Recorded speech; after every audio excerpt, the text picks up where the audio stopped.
Welcome to Liberty Law Talk, part of Liberty Fund's online library of law and liberty. Your host is Liberty Fund Fellow Richard Reinsch. Our website is libertylawtalk.org, where you can subscribe, comment, find other episodes and links relevant to today's conversation. Our email address is mail@libertylawtalk.org. We'd love to hear from you. Today I am discussing with Yuval Levin his latest book, The Great Debate, Edmund Burke, Thomas Paine, and the Birth of Right and Left. Yuval Levin is the Hertog Fellow at the Ethics and Public Policy Center and the founder and editor of National Affairs. He's a contributing editor to the Weekly Standard and National Review and the author of Imagining the Future, a book published in 2009. Yuval, I'm glad to have you on the program. Thanks very much for having me. So you've written a book about Edmund Burke and Thomas Paine that focuses on their intense disagreements over the origin, the source, and the aims of the French Revolution, and that reveals to us perennial issues in Anglo-American political thought of the last 3 centuries. Here at the beginning, sketch for us the central differences between Edmund Burke and Thomas Paine on the French Revolution. Yeah, thank you. Burke and Paine are important in one sense because they prefigure in a way some of the differences that we still find in our politics between a more conservative approach to the liberal society and a more progressive approach to the liberal society. The debate between them, the direct debate, and it was a direct debate, they knew each other, they exchanged letters, they answered one another's writings in public, was really about the French Revolution. But as you say, it came down to much deeper issues. I think there are a couple of ways of thinking about what it was they disagreed about. First of all, there's a basic difference of disposition. Both of them, of course, approach a world that is both good and bad, that has in it failures and successes to look at. Burke begins by first being struck by the good, by what's working, by what can be built on. He begins with a sense of gratitude about the society that he's inherited and wants to fix its problems by building on its strengths. Paine begins with a sense of outrage at failure, at persistent failure, and begins therefore not by being struck by what's working, but by being struck by what's not working.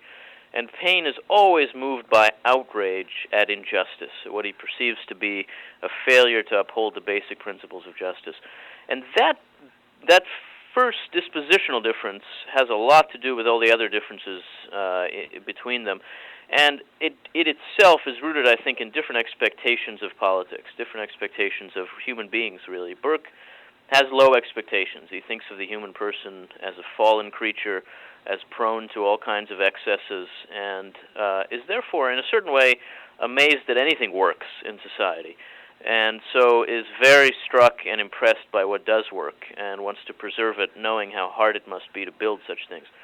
Paine has much higher expectations. He thinks the Enlightenment should allow us to apply new principles of politics in ways that will enable us to overcome long-standing social problems. And so he thinks there's just no excuse for persisting in failure, and that now that we know what the right principles ought to be, we can start over and get it right. A lot of the other differences between them really build on this basic dispositional difference. You mentioned the Enlightenment as being crucial in the thought of Thomas Paine, and particularly you have a nice chapter in the book on nature in the thought of Edmund Burke and Thomas Paine and the different ways they relate the idea of nature and also their understanding of anthropology to politics. As I'm reading the book and I'm thinking as a provincial late modern American, it does seem that Thomas Paine's society, that we do live in many respects in a society Paine would, I think, largely approve of.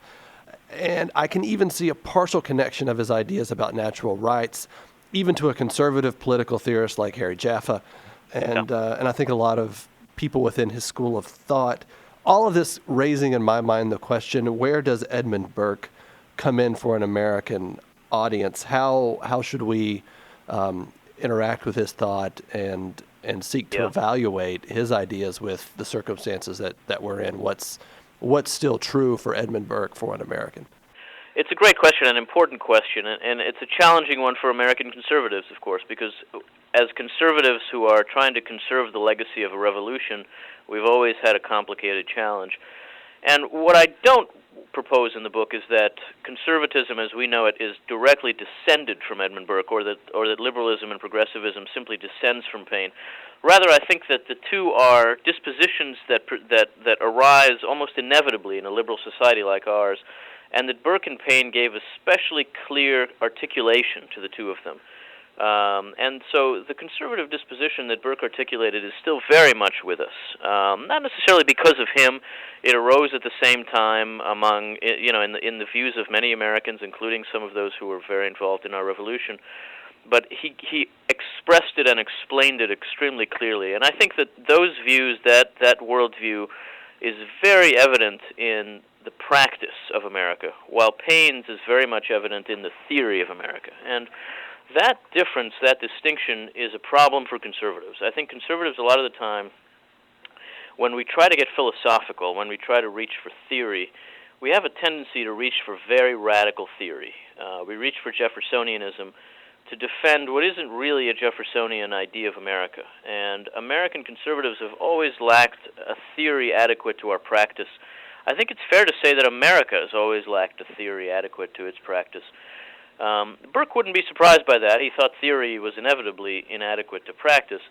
But he offers us a way of thinking about the liberal society, a way of understanding it as an achievement of Western civilization, rather than as a discovery of the Enlightenment that requires a break from the past.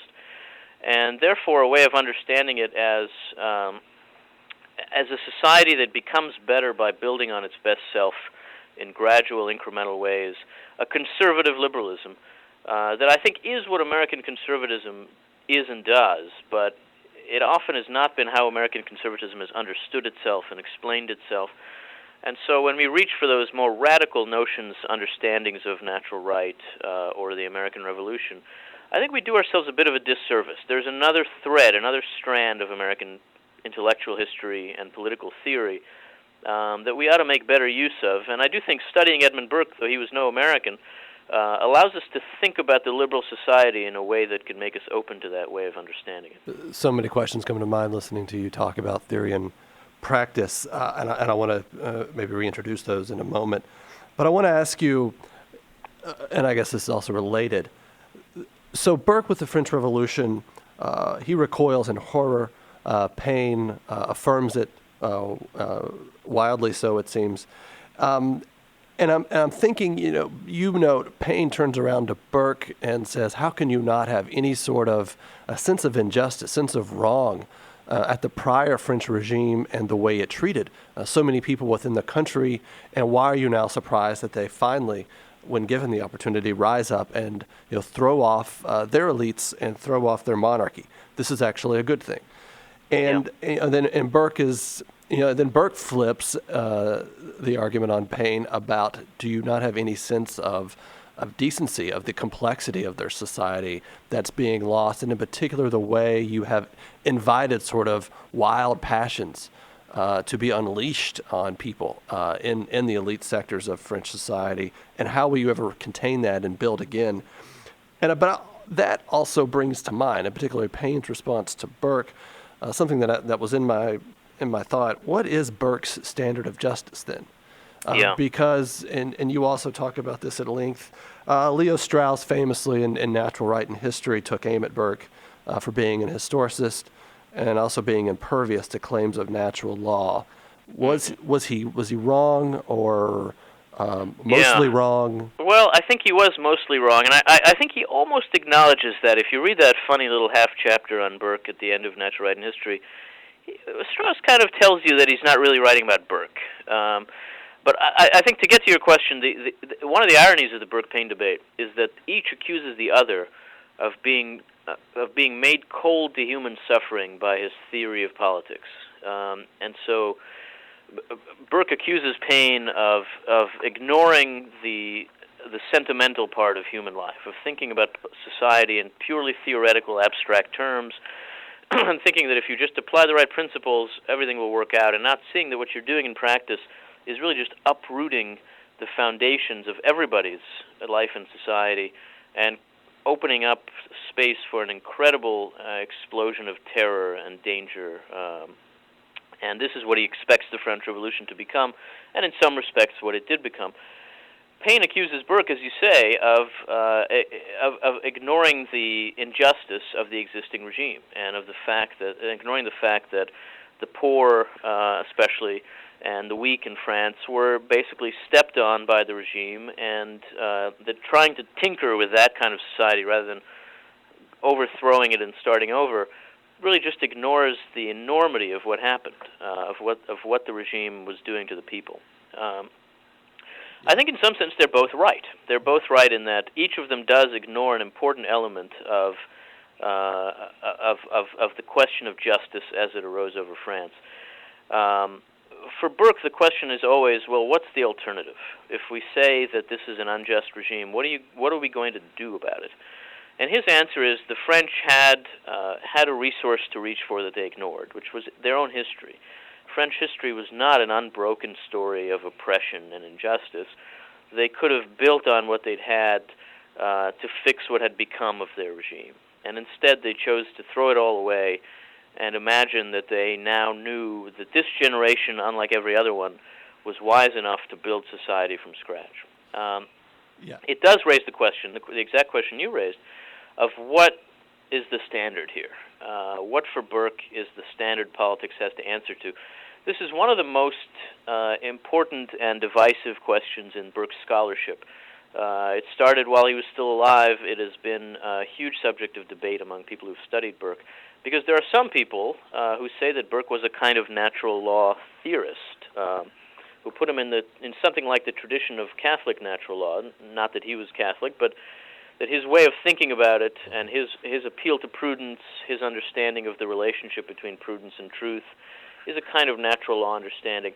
There are other people who say quite the opposite, that Burke was an utter utilitarian, pure expediency, whatever works is good.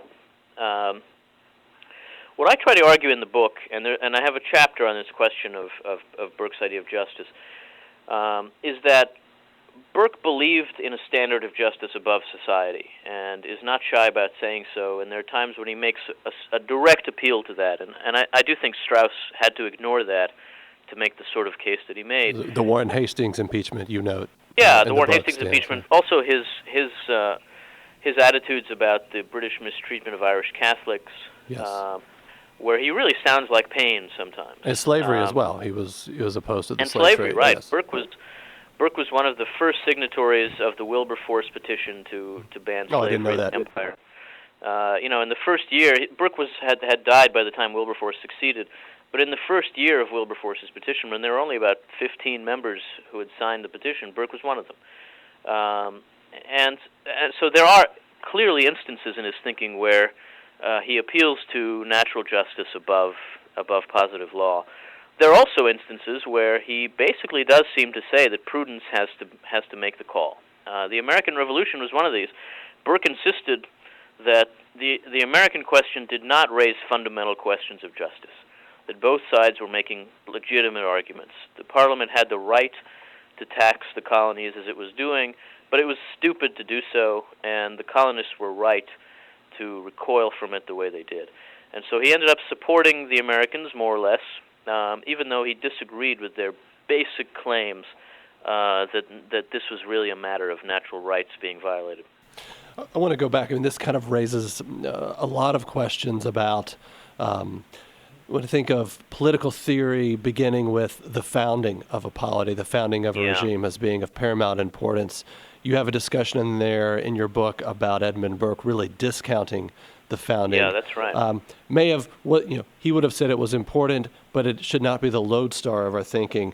What's important for Burke is, and I guess this is the weight of Strauss, the historical development of a society, you note, in meeting and balancing the needs of the people and allowing for, I think, human flourishing, something like that. I think that's right. That, of course, raises the question, though, by what standards and what are your processes and how do you know you're meeting the needs of the people and how do you know your regime is doing it in a way characteristic with itself? But I think you have a really rich description of his notion of prescription. Yeah. And that's huge here. So maybe we should discuss that. And that seems to be also his response to Thomas Paine. Of course, Paine has the economy of argument advantage, I think, here. Yeah. But Burke is stressing, no, nature applies to politics in this way, and sort of a generational inheritance process. Yeah. Yeah, right, exactly. So I would say Burke's basic answer to the charge that he's a kind of utilitarian, let alone a historicist, is that he differs from Paine and the radicals not over the question of whether there is a standard above politics, which he often asserts there is, but on the question of how we can know that standard. And where he breaks with Paine is over the notion that you can get to it by a kind of geometrical reasoning in moral philosophy, that you can know it directly through reason. He thinks it's much harder to get at it than that, and that, in fact, the most reliable way we have of knowing it is actually the experience of our society.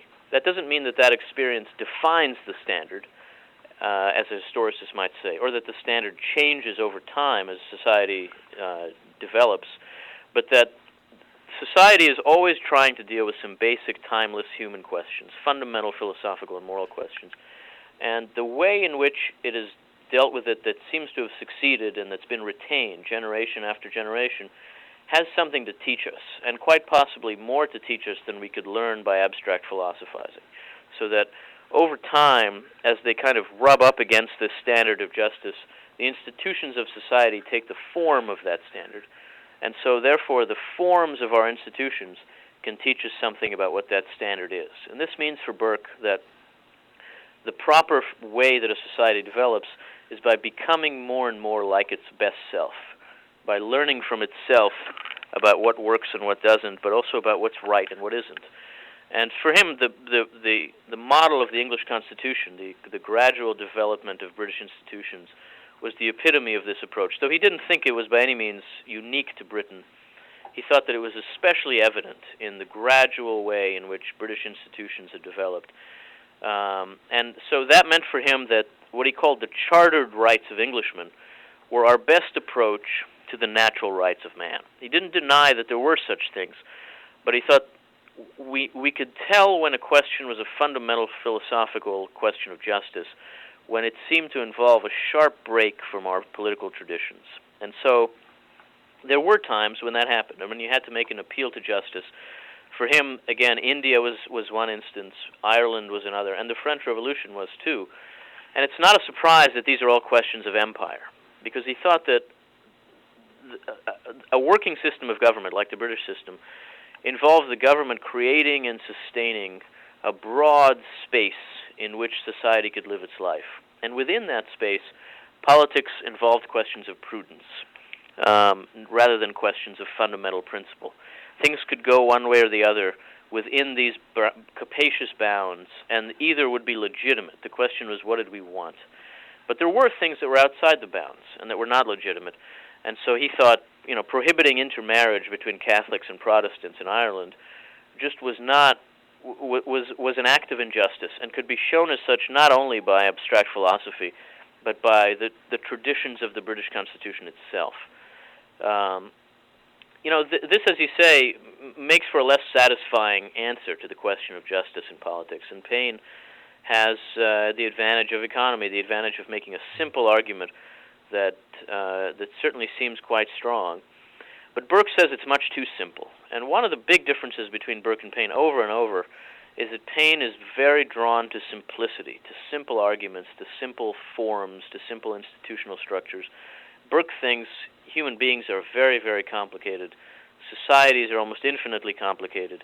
And simple answers will only lead us to trouble. What we need are answers that allow for some room for the complexity of society. Yeah, and on this score, Burke makes the observation to Thomas Paine that if he is indeed right, that the entire world should look the same, or will look the same, as we have these similar regimes, and that kind of feeds into Thomas Paine's quote. I'm not producing it word for word here. I'm a citizen of the world, something like that. Yeah, that's right. Something so along the effects. So I think he understood that. Also, just going back to your discussion just now, there's the idea of sympathy and sentiment that Burke talks a lot about, and this is an important part of what government does, and what a society should be. It should be lovely. It should have our loyalty. It should have our affection. And this ties to man as more than just a reasoning being.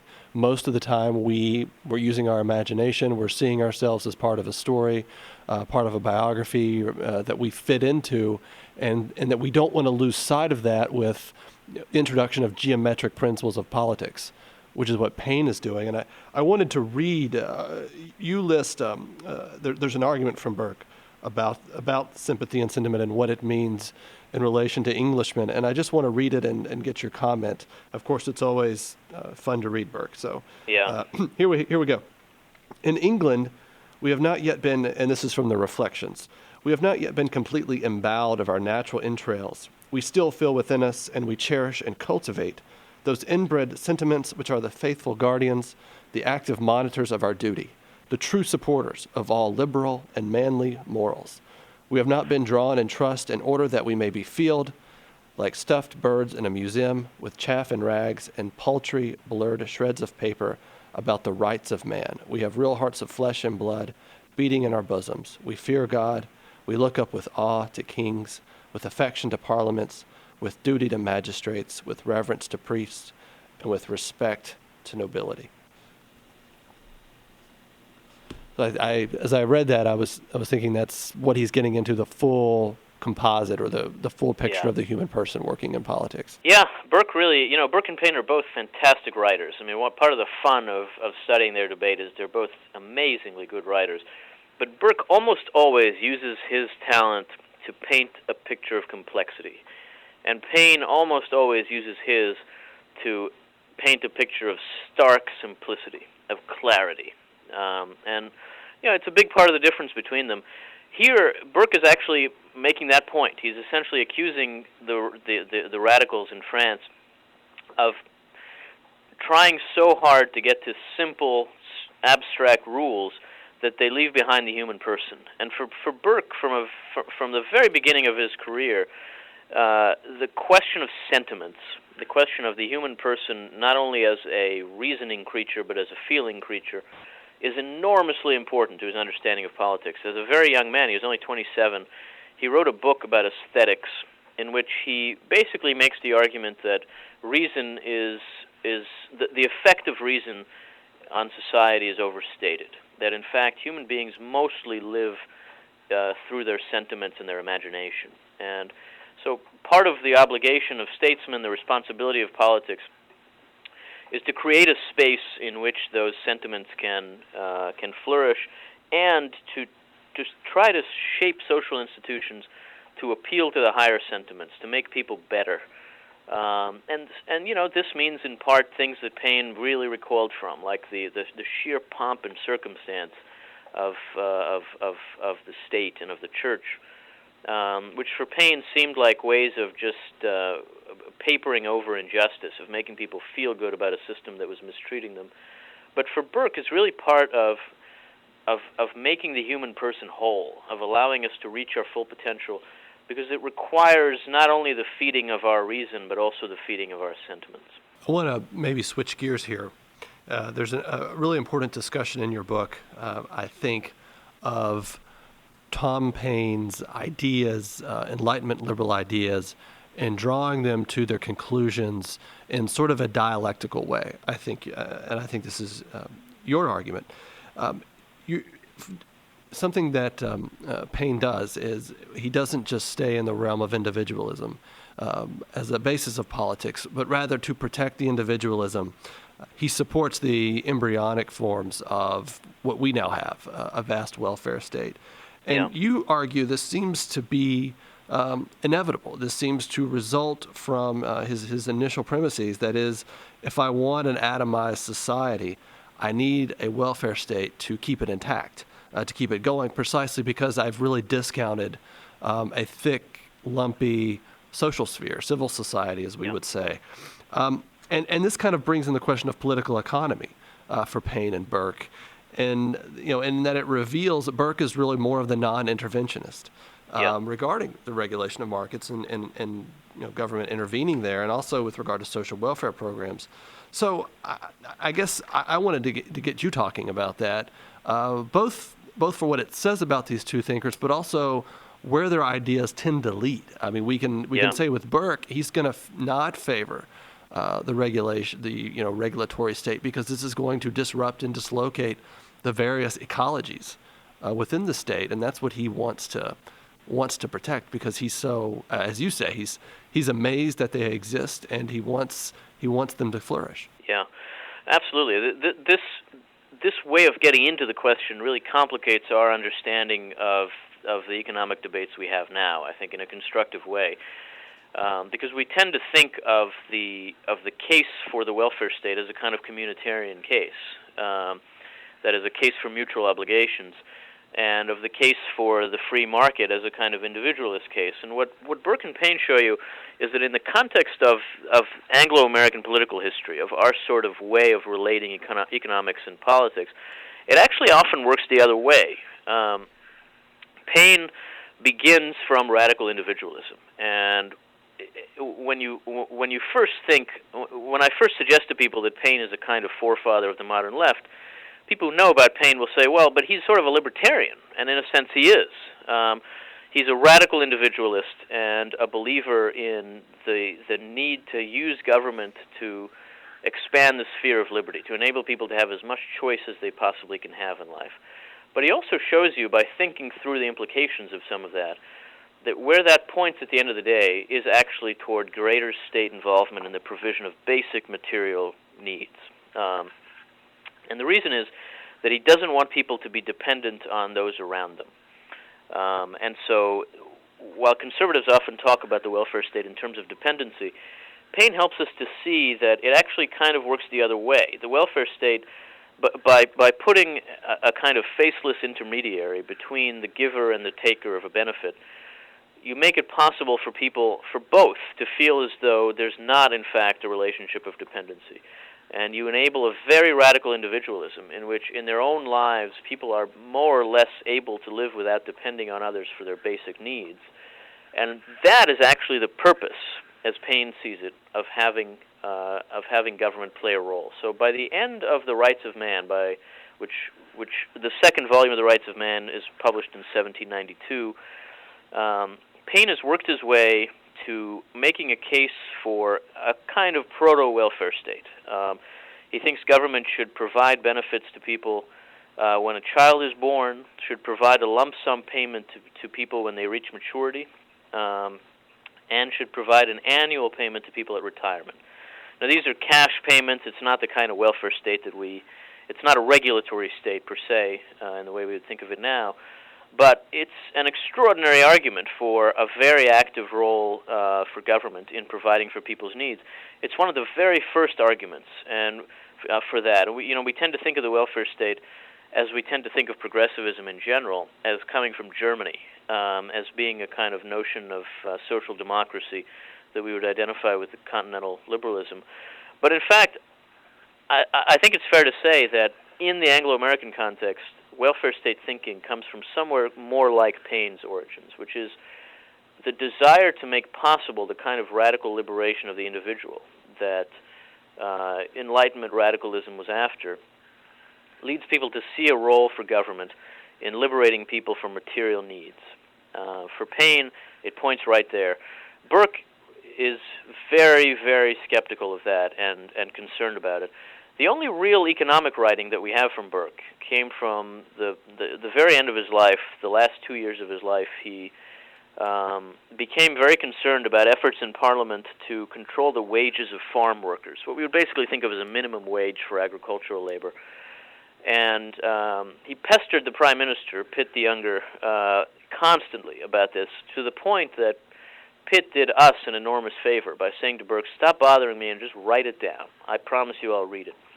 And so, as a result of that, Burke ended up writing a very unusual piece of writing for him, a kind of memo for the Prime Minister called Thoughts and Details on Scarcity, which he didn't publish. It was published after his death, and which makes an argument against government involvement in the provision of people's basic material needs. It's a case for limited government in economics. Now, I think it's important to see that both Burke and Paine are capitalists. Paine is not making a socialist argument by any means. And in fact, both of them were fans of Adam Smith. Burke was even a personal friend of Adam Smith. Both of them believed that they were arguing for a market system. But they had a very different idea of what the role of government would be in that system. Where on the one hand, for Burke, the role is to, as I say, sustain the space for civil society, in which a lot of different kinds of institutions operate. And for Paine, the point is really to advance society towards an ideal of egalitarianism and liberty. And Paine wanted to really clear out that space between the individual and society. He describes it as a wilderness of turnpike gates that separates the individual from his rights. He thinks it's full of illegitimate power centers that are not elected by anybody but that have a huge amount of social power, and the government just needs to clear them out. I think this difference is still very evident in the left-right divide that we have now in all kinds of issues. Yeah. It seems another part of this debate is inequality. And the position of man. Paine is almost Rousseauian, it seems in this regard to me, in the way he views society, the elements, the parts of society as just being false, trivial, arbitrary, and taking us away from really our proper course, which is to pursue our rights with a very active will, and that choice itself is really the basis of society, should be the basis of society. And I wonder, is this also driving Paine here, the sense of, if I begin with perfect equality, which is what he begins with in A State of Nature, then should I not end with perfect equality, or keep in position laws, procedures, institutions that always allow for that equality to be facilitated at least? Burke, the opposite, really. Inequality is nature at work. Inequality is what man does in civil society through and because of all sorts of reasons. Yeah, I think that's right. Paine is not utterly utopian about the prospect for egalitarianism, but he does believe that basically we should always err on the side of greater leveling and greater equality, because again, that's where we start. And although society is created to protect our rights and inevitably creates certain kinds of inequalities, we should strive to make it as egalitarian as possible, because that is our original condition, and that is the standard of justice. This makes Paine something of a leveler. Paine is not exactly a leveler of property, but he's a leveler of social relations. He wants there to be no social hierarchy in society, and in a sense, perfect social equality. Burke argues that that's not a society, that it's impossible to live that way, that there should be some room to move in society, but that we also have to have some regard for the shape that our society has taken. And for him, this has a lot to do with the limits of choice. Burke argues that Paine and other radicals vastly overstate the importance of choice to human life. And he thinks, in fact, that at the core of our lives and at the source of the shape and structure of society are unchosen obligations that begin in the family between parents and children, and that from there spread to the structure of families, of communities, of society, and of the nation. And all of that, because it's rooted in unchosen obligations that give our lives the meaning they have, has got to be realistic about the reach of choice, and can't just be all about maximizing choice. He says not only is that not possible, it's not even what people want.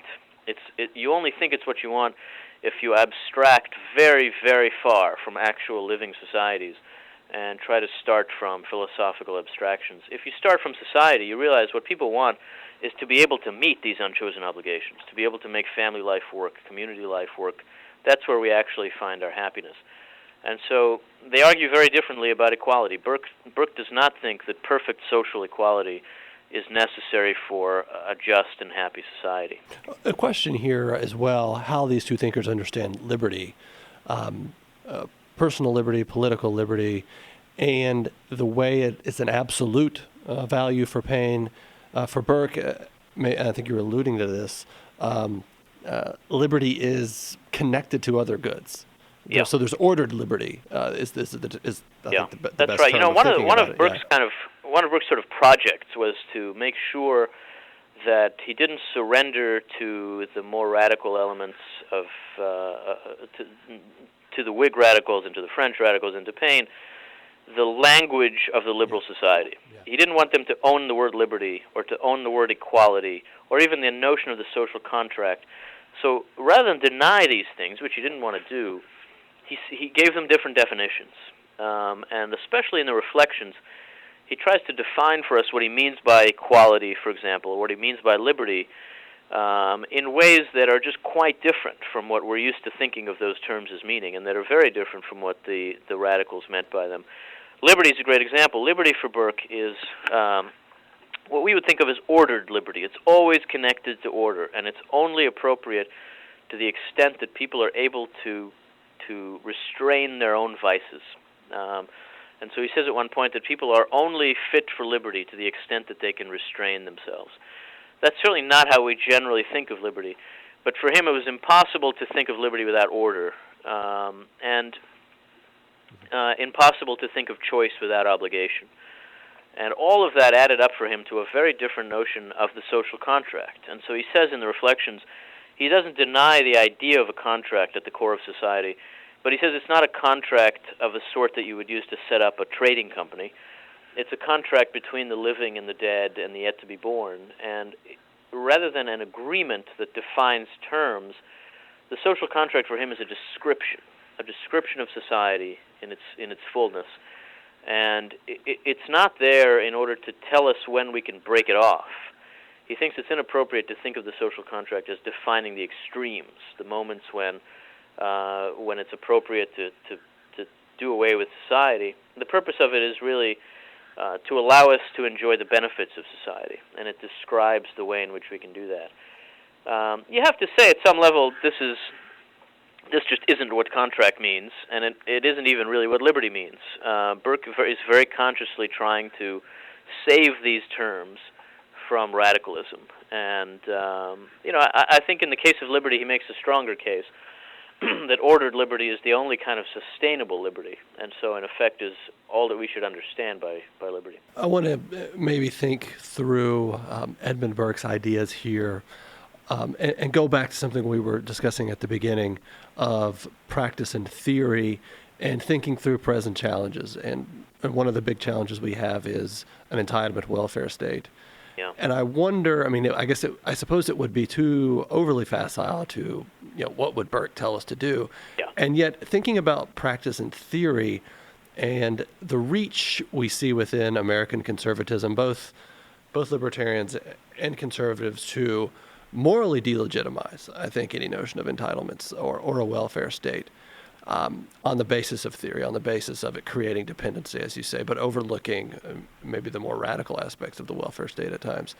And thinking about this, the prescription that Burke talks about, the generational inheritance, the flourishing of society, a Burkean-like response to our challenges would emphasize what, or would look to what, and this, because this is really, I think, becoming one of the defining challenges of our time is how we're going to deal with this tremendous debt, and also in light of the fact that, and this may be, maybe something Paine would not look down upon, the fact that we are increasingly a society without intact families and a society that seems to be retreating from really a thick voluntary associational life. Mm-hmm.